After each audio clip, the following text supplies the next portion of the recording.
me, ordinary girl trying to be fabulous, and it is Saturday, October 31st, 2020, and that is why I'm wearing this particular hoodie. You see, I'm a bunny, so this is my costume, and I picked this particular costume out because I like to wear things that I can wear again. And yes, I am going to wear it again. So, I mean, it's so cute. Look at it. It's got little bunnies on the sleeves. So, what are y'all doing for Halloween this year? This year in 2020, in a pandemic, we are discouraged from trick-or-treating by our city. We are discouraged from having large gatherings. So I'm not really doing anything this year. For the trick-or-treaters that didn't get the memo that the city is discouraging trick-or-treating, I'm going to make little goodie bags full of candy and put them out on the porch so that, we limit touching and stuff like that. And of course, I'll put gloves on while I'm putting the bags together to keep, the spread. I don't have the coronavirus, but just to be safe, I'm going to put the candy in bags and tie them up and leave them out on the porch. So just for the little kids, so that maybe they'll have something for Halloween. Yeah, it's funny. I saw this joke and it said, we don't need to have Halloween. We've been wearing masks and eating bags of candy for like 7 months. Yeah, it's true. I don't know where the lie is. So I was thinking, what could we talk about today? And because of the day, everybody's talking about, haunted houses, ghost stories, things like that. So I figured I would tell you all my experience with a haunted house. See, I was born in California in an undisclosed year. My dad was in the Army, and very shortly after I was born, we were sent to Japan. Well, he was sent to Japan, and the whole family went with him. So obviously, I'm an infant, so I don't remember a lot of the story or the things that happened, but I do remember a few things, and I'm going to tell you the few things that I do remember. So we are stationed in Japan. We're stationed in a place called Sagamihara Depot. And the lady who lived in the house before us heard that there were some paranormal things that would go on in the area. And she had a seance. Yeah. So, I mean, you know what? You do you, boo-boo, but I don't mess with that stuff. I don't mess with seances. I don't channel. I don't play with Ouija boards. I just don't do it because of my experience. So she would have a seance, and it would seem like she called some people or something from the other side. So when I was a toddler, I guess, we lived there for several years. I remember my mom putting me down for a nap. My mom would exercise, and then she would put me down for a nap, and she would go to take a bath. Well, I remember, I'm like a toddler. I'm in my crib because I hadn't graduated to big girl bed yet. And I kind of close my eyes, and I look up, I open them, and I look up, and there is a man standing next to my bed. And I screamed so loud, and Mom came running, and she's like, what's wrong? What happened? And I was like, he's gone now, Mama. And he was just there for a second. He was a very malevolent figure. He was very mean looking.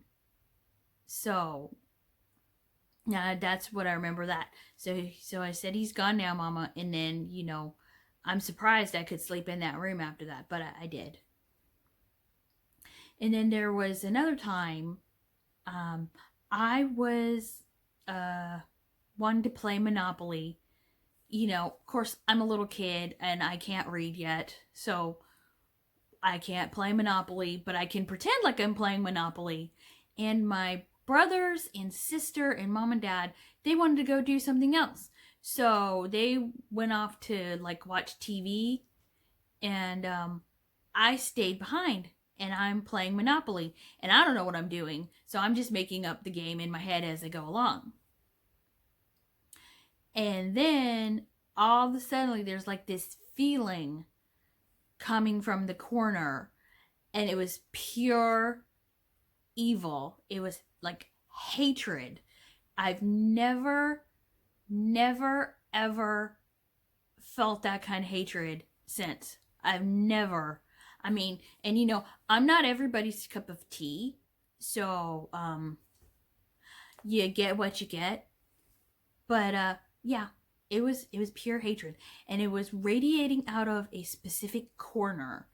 I remember that. I remember looking up, and it was coming from one of the corners of the room. So I, just threw everything back in the box, and I ran to join my siblings and my mother and father.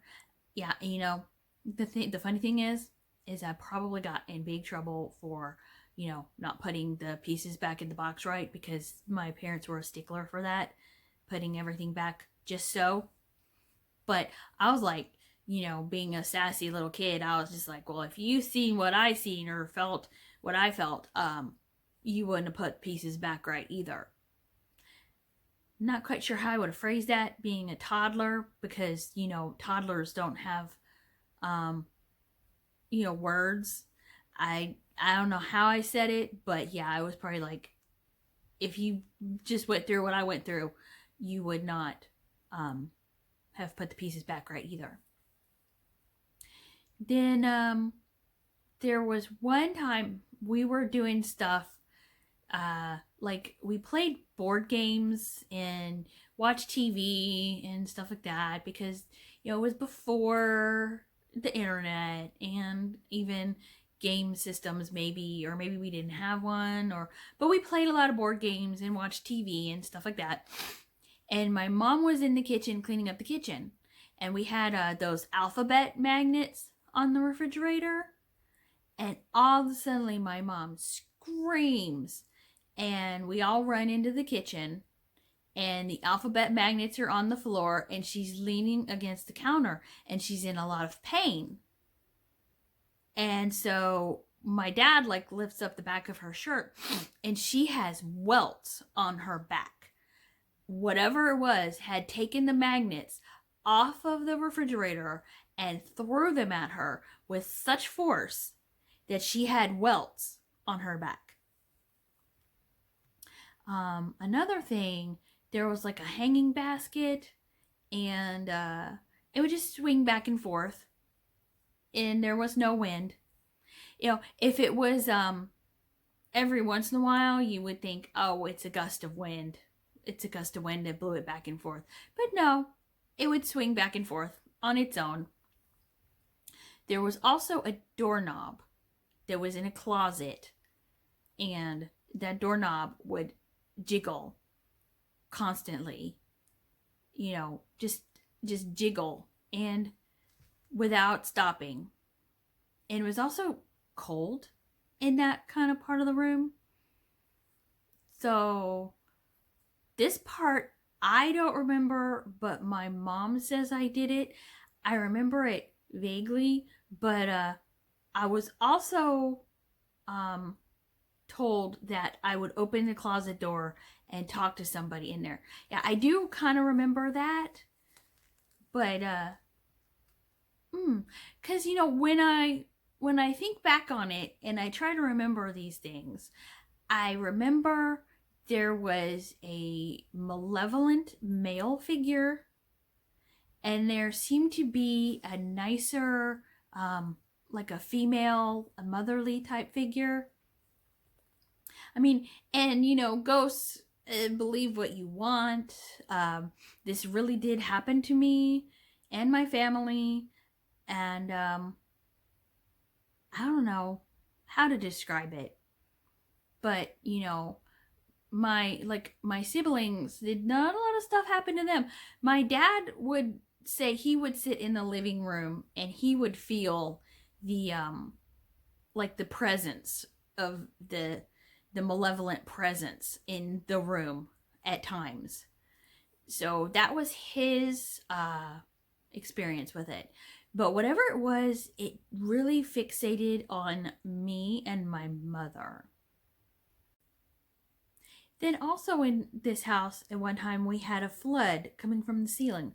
There was a lot of water coming from the ceiling. And so at that time, you called the engineers because it was Army housing or joint base housing. And so you called the engineers. Well, the engineers came out and they opened up the ceiling, and the ceiling was as dry as a bone. There was no water, there was no leak, no water coming from anywhere. One thing I also remember is when our neighbor, we had like joint houses. They were attached houses, not detached houses. And our neighbor was on vacation, and they were obviously not in the house, didn't have a house sitter. And so we had stairs against the wall. And on the other side of the wall in their house, they had stairs against the wall. They were on vacation, and you could hear someone walking up and down the stairs when no one was in the house. Just very, very interesting. So we went through that, and we moved around. We didn't have any experiences like that. And then my dad retired, and the house that they live in now has had some interesting occurrences. And my dad has seen them, and I have been around and I have seen them. Because whenever I'm, it's nighttime and I'm checking on them because I take care of them. It's nighttime and I am checking on them, and I go to like check the front door, and I'm looking around and doing stuff and making sure everything is shut down and whatever. And I'll just like look up, because if the way the living room is set up, there's the front door, and you can see all the way back through the living room, and there's like French doors, and you look down and then you look up and you can see there's a figure standing in that back door. It's a shadow, and usually it's like you sit there and you look up, and then you close your eyes real fast, and it's gone. But it's there. It's there. It seems like it's there almost every night. So then like my dad has seen some figures appear, and he's not the type of person to lie or make things up or be dramatic or inflate stories. If he says he's actually seen it, I really believe him. Then there was one time when I was like, walking around the house, making sure everything was shut down, and I wanted to make sure that the back patio door was locked. And so I did that, and I walked to the back door, and all the lights were off on the first floor. Made sure the door was locked, and then I was walking back to the front of the house, and I looked through the kitchen door, because there's like the entryway in the kitchen, and there's doors, So I look through, and I don't believe my eyes. There's a woman standing in the doorway with her back to me, and she doesn't look like any of my family members. And I remember my dad saying, mentioning a woman that he saw. And so I said to him, I was like, this woman that you saw. He's like, yes. She has long blonde, curly, wavy hair. And he's like, yes, she does. And I was like, and she was wearing like I mean, to us it would look like a nightgown, but is probably trying to think of like in the 1800s, like a shirtwaist or a blouse with a skirt, or maybe it was a nightgown, because I kind of only saw her from like the shoulder blades up. And I was like, and she was wearing white, and he said yes. And I was like, and she had on it, what it could have been a nightgown, it could have been a like a shirtwaist, like with a skirt. And I was like, but she had a cuff, and the cuff was like ruffled. It wasn't lace, but it was like ruffles. And he's like, yes, you've seen her. That's exactly who I've seen. He would tell me that he's seen a little boy, he's seen a little girl, and then he's seen the blonde woman who appears to be about 5'6" and blonde hair, wearing it down, and like a ruffled sleeve. And the reason why I think it is a nightgown is because generally in history, women wore their hair down when they were at home or comfortable at night before they were going to go to sleep. And the reason I knew about her, the ruffle on her cuff, is because even though I could only like see her from maybe the chest up, I remember like she had her hand up. So it's like I could see her from the chest up, and I could see like her arm, and she was going like, I don't know. It was just weird. I mean, I haven't seen the other kid or the little girl, and you know what? Don't show up. I don't need to see you. I believe my dad. Another thing that happened in my parents' house that they are currently living in is, when I was a teenager, I was in a room, and I remember looking over in the corner, and the corner was dark. Usually this corner would be illuminated by the light from the outside, is in the back near the woods. But still, if the back porch light was on, you could see everything. It would be, lit up as much as you could be in the dark.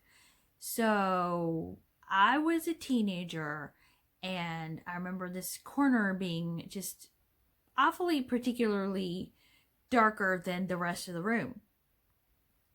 So I'm looking in this corner, and I'm thinking, what is going on? So when that happened, this thing, it wasn't a person, it was a thing. It looked like an elephant with wiry hair, stepped out of the corner and, appeared to me. And I was, I'm a Christian girl. I called on the name of Jesus, and I told her to get out of here in the name of Jesus, and she left. So that was the worst part, the worst story. I can deal with the blonde woman. I can deal with the little boy and the little girl, even though I don't want to see y'all. I believe my dad. But yeah, the gray elephant looking thing can stay away. And then when I was in another room, there's times when the corner is dark, and I'm like, yo, don't appear to me. I don't want to see you. I don't care if you're here. Just get out in the name of Jesus. So that's that part of the story.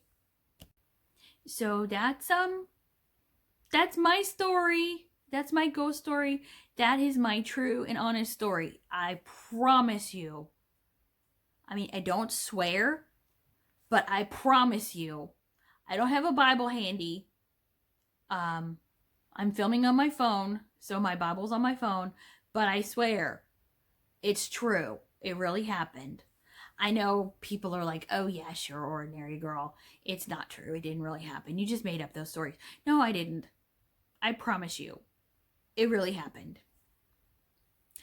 So with that, I'm going to say goodbye. I hope you all have a happy Halloween. Stay safe. Avoid the Rona, because that's a horror story that's just bad about everything. I'm going to put some links down below about Sagamihara Depot, because like I said, it is believed that there are some supernatural things going on there. And with that, if you like this, like it, please subscribe, hit the bell, and next week I will have my November update, and I think it's gonna be a good one. And so I'm a bunny, and I'm waving bye. So bye. See you next week. Thanks for watching. Seeing eyes of mine, you see, there are no trees inside of me. In this desert I can